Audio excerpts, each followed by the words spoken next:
कर दिया। सबके घर में लिफाफा गया, सबके घर में आमंत्रण पत्र गए, लेकिन कैलाश में आमंत्रण पत्र नहीं गया। सोचिए, अपने ही दामाद के यहाँ आमंत्रण पत्र नहीं गया। और ये जो शिव विवाह की कथा आती है ना, ये कहा जाता है, मान्यता ऐसी है कि जब से शिव शंकर भगवान ने वीरभद्र का रूप लेकर के, अब शिव शंकर भगवान का अंश ही वीरभद्र हैं, और वीरभद्र के रूप में जब से भगवान ने अपने ससुर की गर्दन काटी है, तभी से ससुर और दामाद की नोक झोंक चलती आ रही है, कथा निकलती है। सो महाराज, जब यज्ञ का अनुष्ठान हुआ, सो आकाश में उड़ते हुए बड़ी बड़ी देवियों को सुंदर रत्न जड़ित आभूषण पहने हुए अपने अपने विमानों पर उड़ते हुए जब माता सती ने देखा, सुन के मन में लालच जाग उठा। स्वामी के पास गई, कहा कि हे स्वामी, मेरी भी इच्छा है कि पिता के घर में एक बहुत बड़ा यज्ञ रखा गया है, उस यज्ञ में मैं भी जाऊंगी।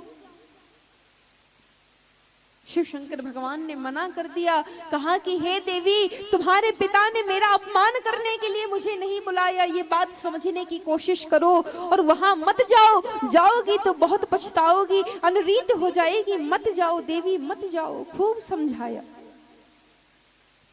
लेकिन वो स्त्री ही क्या जो पति की बात ना माने। आज भी चला आ रहा है मैया, कहीं भी चली जाना, एक चोट सहेली के यहाँ चली जाना, पड़ोसन के यहाँ चली जाना, लेकिन विवाह के बाद जब तक माँ बाप ना बुलाए, सो माँ बाप के घर कभी मत जाना। चली गई ना तो तुम्हारे पति की खूब बुराई होगी। और एक स्त्री का मान सम्मान पति से ही जुड़ा हुआ होता है। एक चोट एक स्त्री अपने संतान को छोड़ सकती है, लेकिन अपने पति को कभी नहीं छोड़ सकती। संतान का अपमान बर्दाश्त कर लेगी, लेकिन अपने पति का अपमान कभी सहन नहीं करेगी। माता सती व्याकुल होकर के शिव शंकर भगवान से प्रार्थना करने लगी कि पिता भवन तो सौ परम जो प्रभु आया जो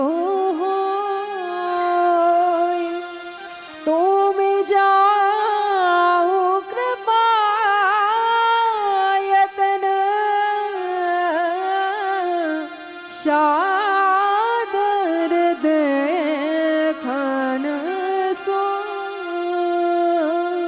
पिता भवन तो सौ परम, मेरे पिता के घर में एक बहुत बड़ा उत्सव हो रहा है, सो अगर आपकी आज्ञा हो, एक तरफ क्या कह दिया कि अगर आपकी आज्ञा हो तो मैं जाऊं।